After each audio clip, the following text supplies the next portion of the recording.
এক অন্ধকারময় রাতে যখন শহরের প্রতিটি রাস্তায় গভীর নীরবতা ধীরে ধীরে ছড়িয়ে পড়ছিল এবং চারদিকে শুধুমাত্র নিস্তব্ধতার এক ভয়ানক ছায়া বিস্তারিত হচ্ছিল, তখন হঠাৎ করে এক অপ্রত্যাশিত এবং রোমাঞ্চকর ঘটনা ঘটে গেল। এক সাবেক স্বামীকে চুরির ভয়ানক দায়ে থানায় নিয়ে আসা হয়েছিল এবং সেখানকার দায়িত্বপ্রাপ্ত দারোগা বেরিয়ে এলেন তারই তালাকপ্রাপ্তা স্ত্রী। তারপর যা ঘটতে চলেছিল তা ছিল এক অবিস্মরণীয় গল্পের সূচনা, যেখানে অতীতের হারিয়ে যাওয়া ভালোবাসা, বর্তমানের কঠোর কর্তব্য এবং ভবিষ্যতের গভীর ষড়যন্ত্র একসাথে জড়িয়ে গিয়ে পুরো জীবনকে এক অন্ধকারময় মোড়ে নিয়ে যাবে। রাত তখন প্রায় 10:30 বেজে গিয়েছিল। শহরের প্রধান সড়কগুলোতে নীরবতা ধীরে ধীরে আরও ঘনীভূত হয়ে উঠছিল, কিন্তু পুরাতন মার্কেটের পিছনের সংকীর্ণ গলিগুলোতে আজ রাতে একটু বেশি অস্বাভাবিক চাঞ্চল্য এবং উত্তেজনা অনুভব করা যাচ্ছিল। পুলিশের 2টি গাড়ি জলজলে লাল নীল আলো জ্বালিয়ে একটি ছোট মুদি দোকানের সামনে দাঁড়িয়েছিল, আর সেই 2টি গাড়ির মাঝখান দিয়ে একজন লোককে হাত ধরে বাইরে নিয়ে আসা হচ্ছিল। তার চেহারায় ক্লান্তি, ভয় এবং সম্পূর্ণ অসহায়ত্বের ছাপ স্পষ্টভাবে ফুটে উঠছিল। সেই লোকটি আর কেউ নয়, বরং অর্জুন ছিলেন। সেই অর্জুন, যিনি একসময় নিজের উজ্জ্বল স্বপ্ন নিয়ে এই শহরে পা রেখেছিলেন, যাকে সবাই সততার এক উজ্জ্বল দৃষ্টান্ত হিসাবে মনে করত। কিন্তু আজ তার উপরেই চুরির এক ভয়ানক অপবাদ লাগানো হয়েছে। ভিড়ে দাঁড়িয়ে থাকা মানুষজন নিজেদের মধ্যে ফিসফিস করে কথা বলছিল, আরে এ তো সেই অর্জুন না, যিনি কত সাধু সাজতেন, দেখো তো এখন তার আসল চেহারা কেমন। কেউ হাসছিল, কেউ খোঁটা দিচ্ছিল, আর অর্জুন শুধু চুপচাপ সব শুনছিলেন, যেন তার কণ্ঠ কোথাও হারিয়ে গিয়েছিল। এক পুলিশ তাকে ধাক্কা দিয়ে বলল, চল তাড়াতাড়ি, বেশি নাটক করিস না। অর্জুন একবার পেছন ফিরে সেই দোকানটার দিকে তাকালেন, যেখানে তিনি গত 6 মাস ধরে কাজ করছিলেন। সেই দোকান, যার মালিক আজ তার উপর লাখ টাকার চুরির অভিযোগ লাগিয়েছিল। তার চোখে একটা প্রশ্ন ছিল, আমি কি করেছি? কিন্তু উত্তর দেওয়ার মতো কেউ ছিল না। কিছুক্ষণ পর পুলিশের গাড়ি থানার বাইরে এসে থামল। ভারী লোহার গেট খুলল এবং অর্জুনকে ভেতরে নিয়ে যাওয়া হলো। থানার পরিবেশ সব সময়কার মতোই কঠোর এবং ভয়ঙ্কর ছিল। দেয়ালে রাখা পুরনো ফাইল, টেবিলে ছড়িয়ে থাকা কাগজ, আর চারপাশে ঘুরতে থাকা সেপাই। এক সেপাই উঁচু গলায় বলল, ম্যাডাম, চুরির নতুন কেস এসেছে। ভেতরের ঘর থেকে এক কঠোর আওয়াজ এলো, ভেতরে পাঠাও। এই আওয়াজ শুনতেই যেন পুরো ঘরে এক অন্যরকম নিস্তব্ধতা ছেয়ে গেল। সেপাই অর্জুনকে নিয়ে সেই ঘরের দিকে এগোল। যেই না দরজা খুলল, সামনে এক বড় টেবিলের পেছনে এক মহিলা অফিসার বসেছিলেন। তার চোখে কঠোরতা ছিল, চেহারায় আত্মবিশ্বাস, আর উর্দিতে এক অন্যরকম দাপট ছিল। তিনি ওপরের দিকে না তাকিয়েই ফাইল তুললেন এবং বললেন, নাম কি এর? সেপাই জবাব দিল, ম্যাডাম, নাম হল অর্জুন। যেই না এই নাম তার কানে পড়ল, তার আঙ্গুল এক মুহূর্তের জন্য থেমে গেল। ধীরে ধীরে তিনি নিজের দৃষ্টি ওপরে তুললেন আর সামনে দাঁড়িয়ে থাকা লোকটিকে দেখলেন। দুজনের চোখ মিলল, আর সময় যেন সেখানেই থমকে গেল। সেই দারোগা আর কেউ নয়, বরং শ্রুতি ছিলেন। সেই শ্রুতি, যিনি একসময় অর্জুনের স্ত্রী ছিলেন। সেই শ্রুতি, যার সাথে তিনি 7 বছর আগে বিবাহ বিচ্ছেদ করেছিলেন। অর্জুনের চোখে বিস্ময়, ব্যথা আর এক অদ্ভুত নিস্তব্ধতা ছিল, আর শ্রুতির চোখে রাগ, শীতলতা এবং কোথাও না কোথাও চাপা পড়া অতীত ছিল। ঘরে উপস্থিত বাকি লোকেরা কিছু বুঝতে পারল না, কিন্তু সেই দুজনের মাঝে যে নীরবতা ছিল তা অনেক কিছুই বলছিল। শ্রুতি নিজেকে সামলে নিয়ে ফাইল বন্ধ করলেন আর কঠোর গলায় বললেন, তো তুমি হলে অর্জুন? তার গলার স্বরে কোনো আপনত্ব ছিল না, শুধু একজন দারোগার কঠোরতা ছিল। অর্জুন হালকা স্বরে বললেন, শ্রুতি। কিন্তু তার কথা শেষ হওয়ার আগেই শ্রুতি তাকে থামিয়ে দিলেন। এখানে আমাকে ম্যাডাম বলবে, এটা থানা, কোনো ঘর নয়। এই শব্দগুলো যেন তীরের মতো অর্জুনের বুকে বিঁধল। তিনি চোখ নামিয়ে নিলেন। সেপাই পুরো ঘটনা বলতে শুরু করল, ম্যাডাম, এ নিজের মালিকের দোকান থেকে টাকা চুরি করছিল, হাতে নাতে ধরা পড়েছে। শ্রুতি নির্বিকারভাবে জিজ্ঞেস করলেন, প্রমাণ? সেপাই টাকা ভর্তি ব্যাগটা টেবিলের ওপর রেখে দিল। এই যে ম্যাডাম, আর মালিকও বাইরে আছে। শ্রুতি এক পলক সেই ব্যাগের দিকে তাকালেন, তারপর অর্জুনের দিকে দেখলেন। কিছু বলার আছে নিজের সমর্থনে? অর্জুন ধীরে ধীরে মাথা তুললেন, তার চোখে কষ্ট স্পষ্ট দেখা যাচ্ছিল। আমি কিছু করিনি, আমাকে ফাঁসানো হয়েছে। শ্রুতি হালকা হাসলেন, কিন্তু সেই হাসি তাচ্ছিল্যে ভরা ছিল। তুমি আর সততা, তার এই কথায় বছরের পর বছর ধরে জমে থাকা তিক্ততা স্পষ্ট ফুটে উঠছিল। অর্জুন বুঝে গেলেন যে এটা শুধু একটা চুরির কেস নয়, এটা তাদের ভেঙে যাওয়া সম্পর্কেরও মুখোমুখি হওয়া। তিনি দীর্ঘশ্বাস নিলেন এবং বললেন, তুমি যা ভাবছ তা সত্যি নয়। শ্রুতির চেহারা কঠোর হয়ে গেল। সত্যি, সত্যি তো আমি 7 বছর আগেই দেখে নিয়েছিলাম অর্জুন, যখন তুমি আমাকে একা ছেড়ে দিয়েছিলে। ঘরের পরিবেশ হঠাৎ ভারী হয়ে গেল। বাকি সেপাইরা চুপচাপ একে অপরের মুখ দেখতে লাগল। তারা বুঝতে পারছিল না যেটা কেস নাকি কোনো পুরনো গল্প আবার জ্যান্ত হয়ে উঠেছে। শ্রুতি নিজেকে সামলালেন এবং নির্দেশ দিলেন, একে লকআপে ভরে দাও, সকালে জিজ্ঞাসাবাদ হবে। অর্জুনকে ধরে বাইরে নিয়ে যাওয়া হতে লাগল, কিন্তু যেতে যেতে তিনি আরও একবার পেছন ফিরে শ্রুতিকে দেখলেন, যেন তার চোখ কিছু বলতে চাইছিল, কিন্তু শব্দ সঙ্গ দিচ্ছিল না। আর শ্রুতি, তিনি শুধু নিজের চেয়ারে বসেই রইলেন, কিন্তু তার হাত হালকা হালকা কাঁপছিল, যেন তার ভেতরেও কোনো ঝড় চলছিল। সেই রাতে থানা শান্ত নিশ্চয়ই ছিল, কিন্তু দুটো হৃদয়ের ভেতরে ঝড় উঠে গিয়েছিল। একদিকে ছিল অপবাদ, আর অন্যদিকে অসম্পূর্ণ ভালোবাসা। আর এই গল্প এখন শুধু একটা চুরির কেসের ছিল না, এই গল্প হতে চলেছিল সত্য, ষড়যন্ত্র আর ভাঙা সম্পর্কের। অর্জুন কি সত্যিই চোর, নাকি এর পেছনে কোনো গভীর চাল আছে? আর শ্রুতি কি নিজের কর্তব্যের চেয়ে নিজের মনের ডাক শুনতে পারবেন? সকালের প্রথম কিরণ তখনও ঠিকমতো থানার জানালা পর্যন্ত পৌঁছায়নি যে ভেতরে হইচই শুরু হয়ে গিয়েছিল। সেপাইরা নিজ নিজ দায়িত্ব সামলাচ্ছিল, কেউ ফাইল গোছাচ্ছিল, তো কেউ চায়ের কাপ নিয়ে আসছিল যাচ্ছিল। কিন্তু সেই লকআপের কোনায় বসে থাকা অর্জুন সারা রাত ঘুমাতে পারেননি। তার চোখ লাল ছিল, চেহারা ক্লান্ত ছিল, কিন্তু তার ভেতরে এক অদ্ভুত নিস্তব্ধতা ছিল, যেন তিনি কোনো গভীর ভাবনায় ডুবেছিলেন। তখনই লোহার গড়াদের কাছে পায়ের আওয়াজ এলো। এক সেপাই দরজা খুলল আর কড়া গলায় বলল, চলো, ম্যাডাম ডেকেছে। অর্জুন ধীরে ধীরে উঠলেন। তার পা ভারী ছিল, যেন প্রতিটা পা তাকে তার অতীতের কাছাকাছি নিয়ে যাচ্ছিল। তিনি ঘরে পৌঁছালেন তো দেখলেন শ্রুতি আগে থেকেই সেখানে উপস্থিত ছিলেন। উর্দিতে কঠোর, চোখে সেই একই শীতলতা, কিন্তু আজ তার চেহারায় হালকা ক্লান্তিও ছিল। হয়তো তিনিও সারারাত ঘুমাননি। তিনি সময় নষ্ট না করে সরাসরি প্রশ্ন করলেন, তো বলো, টাকা তুমি চুরি করেছ কিনা? অর্জুন তার চোখের দিকে তাকালেন। কিছুক্ষণের জন্য যেন সময় আবার থমকে গেল, কিন্তু এবার তিনি নিজেকে সামলালেন আর শান্ত গলায় বললেন, না, আমি কিছু করিনি। শ্রুতি টেবিলে চাপড় মেরে বললেন, মিথ্যে বলো না অর্জুন, প্রমাণ আমার সামনে আছে। তিনি টাকার ব্যাগটা তার দিকে ঠেলে দিলেন।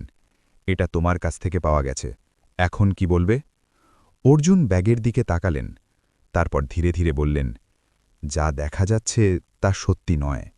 শ্রুতি হালকা হাসলেন, কিন্তু সেই হাসিতে তাচ্ছিল্য ছিল।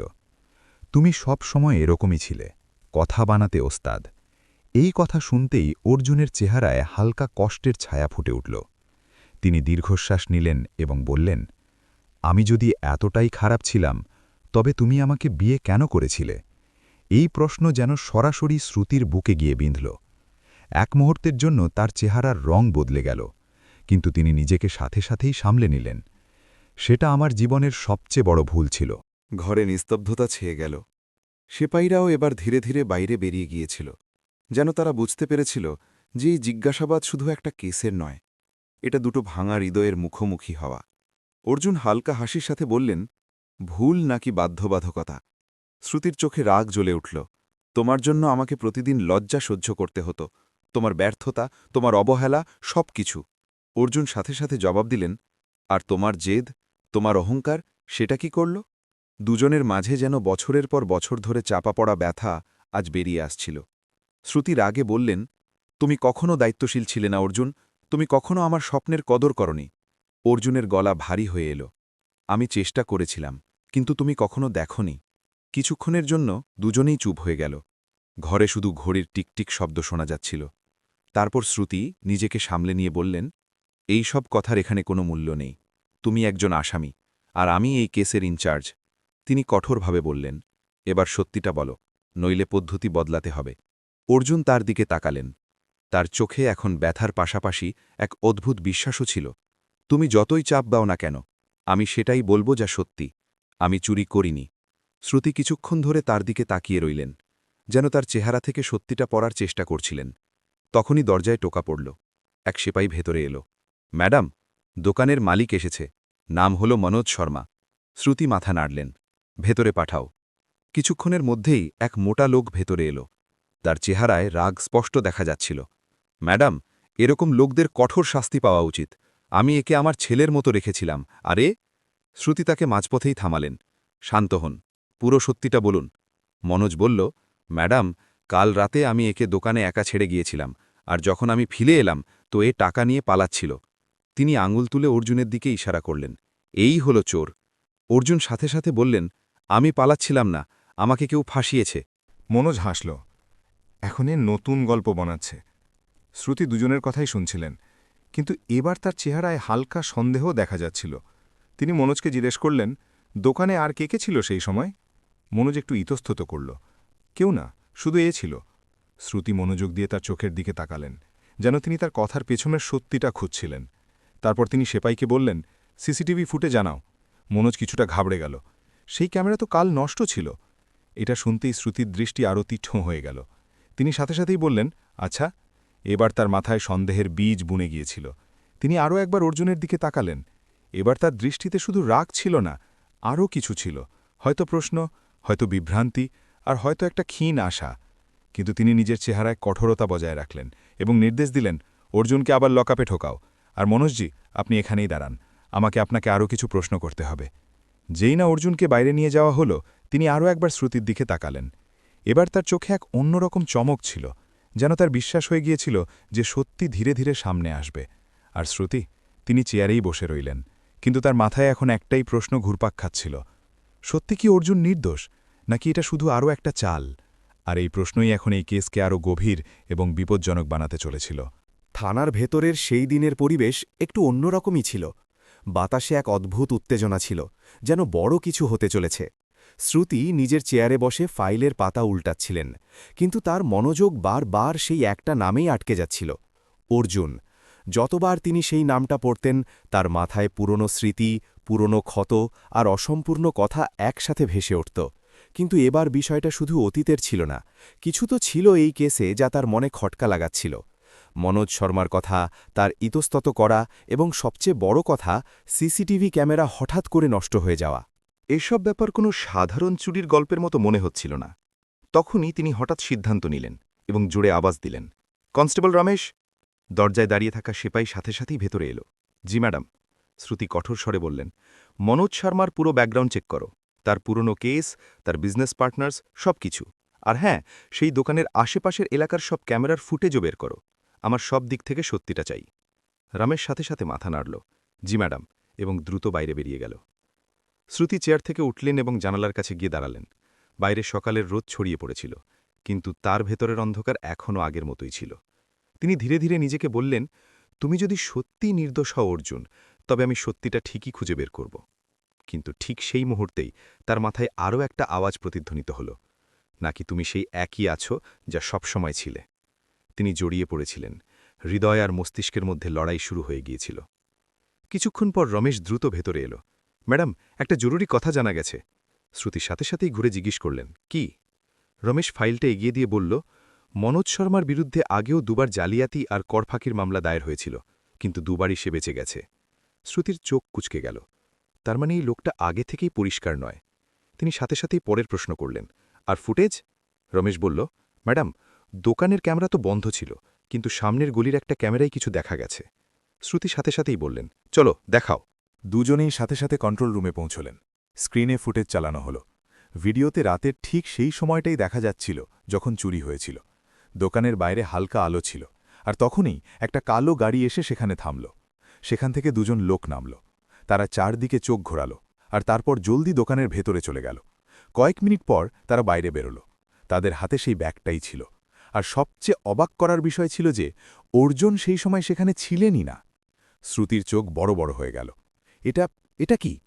রমেশ বলল, ম্যাডাম, মনে হচ্ছে আসল চুরি এই লোকেরাই করেছে। শ্রুতির মস্তিষ্ক দ্রুত কাজ করতে লাগল। তো অর্জুনের কাছে এই টাকা কিভাবে পৌঁছল? এই প্রশ্ন এবার আরও গভীর হয়ে গিয়েছিল। তখনই তিনি হঠাৎ করে বললেন, অর্জুনকে এখানে আনো। কিছুক্ষণের মধ্যেই অর্জুনকে কন্ট্রোল রুমে আনা হলো। তিনি যেই না স্ক্রিনে ওই ফুটেজটা দেখলেন তার চোখে বিস্ময়ের পাশাপাশি এক অদ্ভুত স্বস্তিও দেখা গেল। আমি বলছিলাম না আমি কিছু করিনি। শ্রুতি তার দিকে তাকালেন। এবার তার দৃষ্টিতে প্রথমবারের মতো সন্দেহের জায়গায় এক হালকা কোমলতা ছিল, কিন্তু তিনি নিজেকে সামলে নিয়ে জিজ্ঞেস করলেন, তুমি যদি সেখানে নাই ছিলে তবে এই টাকা তোমার কাছে এলো কিভাবে? অর্জুন কিছুক্ষণ চুপ থাকলেন, যেন তিনি ভাবছিলেন যে সত্যিটা বলবে কিনা। তারপর তিনি ধীরে ধীরে বললেন, কারণ কেউ ইচ্ছে করে আমাকে ভাসিয়েছে। শ্রুতি সাথে সাথেই জিজ্ঞেস করলেন, কে? অর্জুন তার চোখের দিকে তাকিয়ে বললেন, হয়তো ওই লোকেরাই যারা এই চুরির পেছনে আছে। শ্রুতি এবার পুরোপুরি সতর্ক হয়ে গিয়েছিল। এই বিষয়টা এখন শুধু একটা চুরির ছিল না, এটা এক বড় ষড়যন্ত্রের দিকে ইশারা করছিল। তিনি সাথে সাথে নির্দেশ দিলেন, ওই গাড়ির নম্বর ট্রেস করো, আর ওই দুজন লোকের পরিচয় বের করো। রমেশ মাথা নাড়ল আর কাজে লেগে পড়ল। ঘরে কিছুক্ষণের জন্য নিস্তব্ধতা ছেয়ে গেল। শ্রুতি আর অর্জুন মুখোমুখি দাঁড়িয়েছিলেন, কিন্তু এবার তাদের মাঝে শুধু ঘৃণা ছিল না, আরও কিছু ছিল, হয়তো সত্যি খোঁজার চেষ্টা, হয়তো এক না বলা ভরসা। তখনই শ্রুতি ধীর গলায় বললেন, তুমি যদি সত্যি বলে থাকো তবে আমি তোমাকে বাঁচাব। এটা শুনতেই অর্জুনের চোখে এক হালকা চমক এলো। তিনি বললেন, তোমার কাছে আমার এই আশাই ছিল। শ্রুতি সাথে সাথেই চোখ ফিরিয়ে নিলেন। বেশি আশা রেখো না, আমি শুধু আমার দায়িত্ব পালন করছি। কিন্তু তার মনে কোথাও না কোথাও এক হালকা তোলপাড় নিশ্চয়ই হয়েছিল।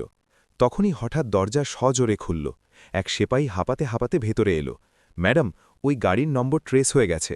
শ্রুতি সাথে সাথেই জিজ্ঞেস করলেন, কার এটা? সেপাই বলল, ম্যাডাম, ওই গাড়িটা এক অনেক বড় লোকের নামে রেজিস্টার্ড। নাম হল বিকাশ মালহোত্রা।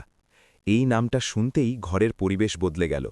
বিকাশ মালহোত্রা, শহরের এক বড় ব্যবসায়ী, যার বিরুদ্ধে কখনো কোনো আওয়াজ ওঠেনি, কিন্তু আজ তার নাম এই কেসের সাথে জড়িয়ে গিয়েছিল। শ্রুতির চোখে এক নতুন চমক চলে এলো। এবার খেলা শুরু হবে।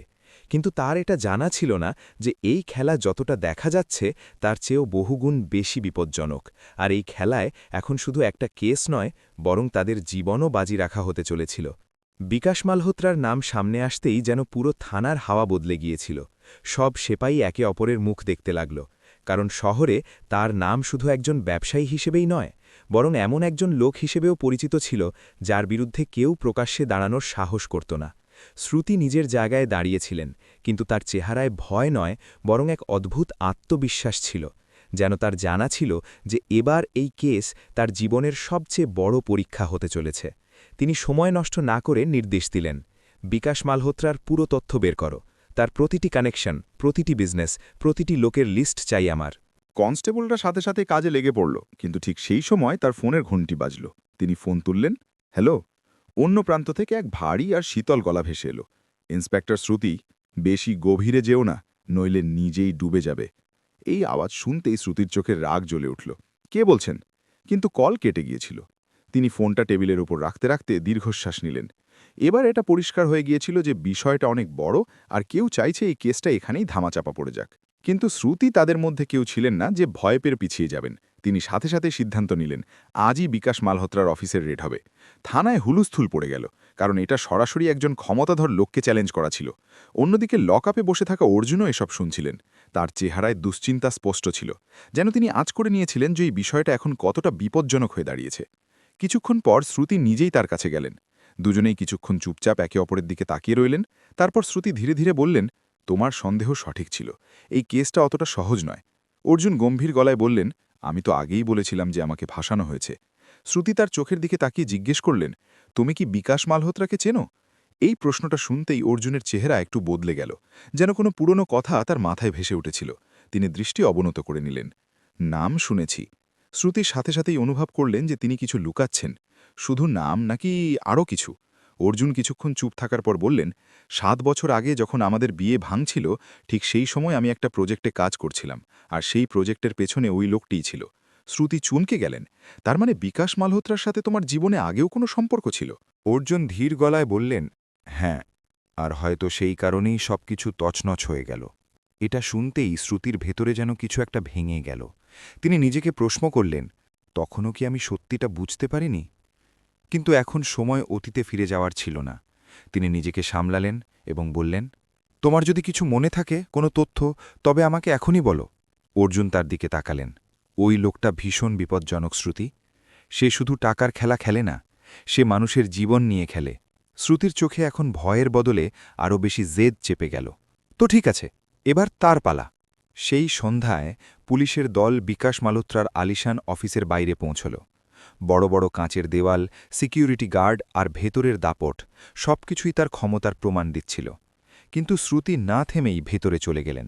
গার্ডরা আটকানোর চেষ্টা করল, কিন্তু ওয়ারেন্ট দেখে তাদেরকে পিছু হটতে হল। অফিসের ভেতরে বিকাশ মালহোত্রা নিজের চেয়ারে বসে হাসছিলেন, যেন তার আগে থেকেই সব জানা ছিল। তিনি হাততালি বাজাতে বাজাতে বললেন, বা ইন্সপেক্টর শ্রুতি, সাহস তো আছে আপনার। শ্রুতি কঠোর গলায় বললেন, এটা সাহস নয়, আমার কর্তব্য। বিকাশ হাসলেন, কর্তব্য নাকি পুরনো ভালোবাসা? এটা শুনতেই শ্রুতির চেহারা কঠোর হয়ে গেল। সোজা আসল কথায় আসুন। বিকাশ ধীরে ধীরে বললেন, আপনি যে কেসে হাত দিচ্ছেন সেটা আপনার সাধ্যের বাইরে। শ্রুতি তার চোখের দিকে তাকিয়ে বললেন, এবার সেটা আমি ঠিক করব। তখনই তার ইশারায় পুলিশ অফিসে তল্লাশি শুরু করে দিল। ফাইল, কম্পিউটার সবকিছু চেক হতে লাগল। কিছুক্ষণের মধ্যেই এক সেপাই দৌড়াতে দৌড়াতে এলো। ম্যাডাম, এটা দেখুন। তার হাতে কিছু নথিপত্র ছিল, যেগুলোতে বড় বড় লেনদেন আর অবৈধ টাকার রেকর্ড ছিল। শ্রুতি সেই ফাইল নিলেন এবং বিকাশের দিকে তাকালেন। এবার কি বলবেন? কিন্তু বিকাশের চেহারায় কোনো ভয় ছিল না। তিনি শুধু মুচকি হেসে বললেন, আপনার কি মনে হয় আমাকে ডোবানোর জন্য এইটুকুই যথেষ্ট? তখনই হঠাৎ অফিসের বাইরে জোরালো বিস্ফোরণ হল। চারদিকে হইচই পড়ে গেল। কাঁচ ভাঙার শব্দ, মানুষের চিৎকার আর ধোঁয়ার কুণ্ডলী। শ্রুতি এবং তার দল সাথে সাথেই বাইরের দিকে ছুটলেন। বাইরের দৃশ্য বিপজ্জনক ছিল। কেউ হামলা করে দিয়েছিল, আর সেই হইচইয়ের মাঝে বিকাশ মালহোত্রা সেখান থেকে উধাও হয়ে গিয়েছিলেন। শ্রুতির আগে হাত মুঠি করে নিলেন। এই খেলা এবার আরও বিপজ্জনক হয়ে গেছে। ঠিক সেই সময় তার ফোন বেজে উঠল। তিনি রিসিভ করলেন। অন্য প্রান্তে সেই একই শীতল গলা ছিল। বলেছিলাম না, বেশি গভীরে যেও না। এবার পরের পালা তোমার ওই অর্জুনের। এটা শুনতেই শ্রুতির পায়ের তলা থেকে মাটি সরে গেল। তার চেহারায় প্রথমবারের মতো ভয় স্পষ্ট ফুটে উঠল। না, তিনি সাথে সাথেই ফোন কাটলেন আর দ্রুত থানার দিকে ছুটলেন। কারণ এটা এখন শুধু একটা কেস ছিল না, এখন এটা একটা লড়াই হয়ে দাঁড়িয়েছিল। সেই লোকটার প্রাণ বাঁচানোর, যাকে তিনি একসময় নিজের সবকিছু মানতেন, এবং এখন তার জীবন আবারও তারই হাতে ছিল। শ্রুতির গাড়ি থানার গেটের সামনে এসে সজোরে থামল। তিনি এক মুহূর্তও নষ্ট না করে দরজা খুললেন আর ভেতরের দিকে দৌড়ে গেলেন। তার বুকের স্পন্দন দ্রুত হয়ে গিয়েছিল। মাথায় শুধু একটাই কথা ঘুরপাক খাচ্ছিল, অর্জুন।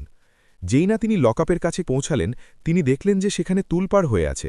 দুই সেপাই মাটিতে পড়েছিল আর একজনের মাথা থেকে রক্ত ঝরছিল। শ্রুতির চোখে ভয় আর রাগ একসাথে ফুটে উঠল। কি হয়েছে এখানে? এক আহত সেপাই কোনো মতে বলল, ম্যাডাম, কিছু মুখোশধারী লোক এসেছিল, তারা হামলা করল আর আর অর্জুনকে তুলে নিয়ে গেল। এটা শুনতেই যেন শ্রুতির পায়ের তলা থেকে মাটি সরে গেল। তার হাত কাঁপতে লাগল, কিন্তু পরের মুহূর্তেই তার ভেতরের দারোগা জেগে উঠল। তিনি সাথে সাথেই নিজেকে সামলালেন আর জোরে নির্দেশ দিলেন, পুরো শহরে নাকাবন্দি করে দাও। প্রতিটা এন্ট্রি এক্সিট পয়েন্টে চেকিং হওয়া চাই। কোনো গাড়ি বিনা তল্লাশিতে যাবে না। পুরো থানা তৎপর হয়ে উঠল। সাইরেন বাজতে লাগল। পুলিশের গাড়িগুলো চারদিকে ছুটতে লাগল। কিন্তু শ্রুতির মনে এক অদ্ভুত অস্থিরতা ছিল, যেন তার মনে হচ্ছিল যে এসব কেবল শুরু। কিছুক্ষণ পর তার কাছে একটা অচেনা নম্বর থেকে কল এলো। তিনি সাথে সাথেই রিসিভ করলেন। হ্যালো? অন্য প্রান্তে সেই একই শীতল আর বিপজ্জনক গলা প্রতিধ্বনিত হল, ইন্সপেক্টর, তোমার হিরো এখন আমাদের কাছে। শ্রুতির রাগ ফেটে পড়ল। বিকাশ মালহোত্রা, যদি অর্জুনের কিছু হয় না, তবে আমি তোমাকে ধ্বংস করে দেব। বিকাশ হাসলেন, এত রাগ? মনে হচ্ছে এখনও ভালোবাসা বাকি আছে। শ্রুতি দাঁতে দাঁত চেপে বললেন, আজে বাজে কথা বন্ধ করো আর বলো সে কোথায়। বিকাশ ধীরে ধীরে বললেন, যদি তাকে জ্যান্ত দেখতে চাও, তবে আজ রাত 12টায় পরিত্যক্ত গুদামে চলে এসো, একা। কল কেটে গেল। শ্রুতি কিছুক্ষণের জন্য সেখানেই দাঁড়িয়ে রইলেন। তার সামনে এক অনেক বড় সিদ্ধান্ত ছিল। একদিকে তার কর্তব্য, তার উর্দি, আর অন্যদিকে তার অতীত, তার ভালোবাসা। তিনি একটুও দেরি না করে সিদ্ধান্ত নিয়ে নিলেন, আমি যাব। রাত ঠিক 12টায় শহরের উপকণ্ঠে থাকা সেই পরিত্যক্ত গুদামের বাইরে একটা গাড়ি এসে থামল। চারদিক নিস্তব্ধ ছিল, বাতাসে ভয় মিশেছিল। শ্রুতি একা সেখানে নামলেন। তার চোখে ভয় নয়, বরং এক দৃঢ়তা ছিল। তিনি ধীরে ধীরে ভেতরে গেলেন, এবং যেই না তিনি ভেতরে পা রাখলেন, সামনের দৃশ্য দেখে তার বুক কেঁপে উঠল। অর্জুন একটা চেয়ারের সাথে বাঁধা ছিলেন। তার চেহারায় আঘাতের চিহ্ন ছিল, কিন্তু তার চোখ এখনও মজবুত ছিল। যেই না তিনি শ্রুতিকে দেখলেন, তিনি দুর্বল স্বরে বললেন, তুমি এখানে কেন এলে? শ্রুতির চোখে জল চলে এলো, কিন্তু তিনি নিজেকে সামলালেন। তোমার কিচ্ছু হতে দেব না। তখনই অন্ধকার থেকে বিকাশ মালহোত্রা বেরিয়ে এলেন। তার সাথে কয়েকজন সশস্ত্র লোকও ছিল। তিনি হাততালি বাজাতে বাজাতে বললেন, বাহ, সত্যিকারের ভালোবাসা দেখতে ভালোই লাগে। শ্রুতির আগে বললেন, খেলা শেষ হয়ে গেছে বিকাশ, পুলিশ পুরো এলাকা ঘিরে ফেলেছে। বিকাশ হাসলেন, তুমি এখনও সেই একই ভুল করছ, আমাকে দুর্বল ভাবার। তিনি ইশারা করলেন আর তার লোকেরা অর্জুনের কাছে গিয়ে দাঁড়াল। যদি এক পাও এগোও তবে একে গুলি করে দেওয়া হবে। শ্রুতি থেমে গেলেন। তার চোখে জল ছিল, কিন্তু হাতে ছিল দৃঢ়তা। তিনি ধীরে ধীরে বললেন, তুমি এসব কেন করছ? বিকাশের চেহারা কঠোর হয়ে গেল। কারণ 7 বছর আগে তোমার এই অর্জুন আমার বিরুদ্ধে সাক্ষী দেওয়ার চেষ্টা করেছিল, আর তখন থেকেই আমি এই সুযোগের অপেক্ষায় ছিলাম। এটা শুনতেই শ্রুতি চমকে গেলেন। তিনি অর্জুনের দিকে তাকালেন। তো এটা সত্যি ছিল? অর্জুন ধীরে ধীরে মাথা নাড়লেন। আমি তোমাকে জানাতে চেয়েছিলাম, কিন্তু পরিস্থিতি সুযোগই দেয়নি। শ্রুতির চোখে এখন অনুশোচনা স্পষ্ট দেখা যাচ্ছিল। আমি তোমাকে ভুল বুঝেছিলাম, কিন্তু এখন অনুশোচনার সময় ছিল না। তিনি এক দীর্ঘশ্বাস নিলেন এবং হঠাৎ নিজের পিস্তল বিকাশের দিকে তাক করলেন। ব্যাস, এবার অনেক হয়েছে। ঠিক সেই মুহূর্তেই বাইরে থেকে পুলিশের গাড়ির আওয়াজ এলো। সাইরেন বাজতে লাগল। বিকাশের লোকেরা ঘাবড়ে গেল, আর সেই হট্টগোলের মাঝেই শ্রুতি ফায়ার করলেন। গুলি সোজা বিকাশের হাতে লাগল। তার হাতের বাঁধন আলগা হয়ে পড়ল। পুলিশ ভেতরে ঢুকে এলো। চারদিকে হুড়োহুড়ি পড়ে গেল। কয়েক মিনিটের মাঝেই সব শেষ হয়ে গেল। বিকাশ মালহোত্রা হাতকড়া পড়া অবস্থায় ছিলেন। তার লোকেরা ধরা পড়ে গিয়েছিল, আর অর্জুনকে মুক্ত করে দেওয়া হয়েছিল। শ্রুতি তার সামনে দাঁড়িয়েছিলেন। তার চোখে জল ছিল। আমাকে মাফ করে দাও অর্জুন, আমি তোমাকে কখনো বুঝতেই পারিনি। অর্জুন হালকা হাসির সাথে বললেন, হয়তো সময়টাই এমন ছিল। কিছুক্ষণের জন্য দুজনেই চুপ থাকলেন, যেন বছরের পর বছরের দূরত্ব সেই নীরবতায় গুটিয়ে গিয়েছিল। তারপর শ্রুতি ধীরে ধীরে বললেন, আমরা কি আবার? অর্জুন তার কথা মাঝপথেই থামিয়ে দিলেন। কিছু সম্পর্ক আর দ্বিতীয়বার জোড়া লাগে না শ্রুতি, কিন্তু তাদের প্রতি সম্মান সবসময় থেকে যায়। এটা শুনতেই শ্রুতির চোখ থেকে জল গড়িয়ে পড়ল, কিন্তু এবার তাতে কষ্টের পাশাপাশি একটা স্বস্তিও ছিল। অর্জুন শেষবারের মতো তার দিকে তাকালেন আর ঘুরে হাঁটা ধরলেন। এবার দুজনেই আলাদা রাস্তায় যাচ্ছিলেন, কিন্তু এবার কোনো অভিযোগ ছিল না, কোনো রাগ ছিল না। শুধু একটা সত্যি ছিল যে কখনো কখনো জীবন আমাদের এমন মোড়ে এনে দাঁড় করিয়ে দেয় যেখানে আমরা আমাদের সবচেয়ে বড় সিদ্ধান্ত নিই, আর সেই সিদ্ধান্তগুলোই আমাদের পুরো জীবন বদলে দেয়। আর হয়তো এটাই এই গল্পের সবচেয়ে বড় সত্যি ছিল, যে ভালোবাসা কখনো শেষ হয় না।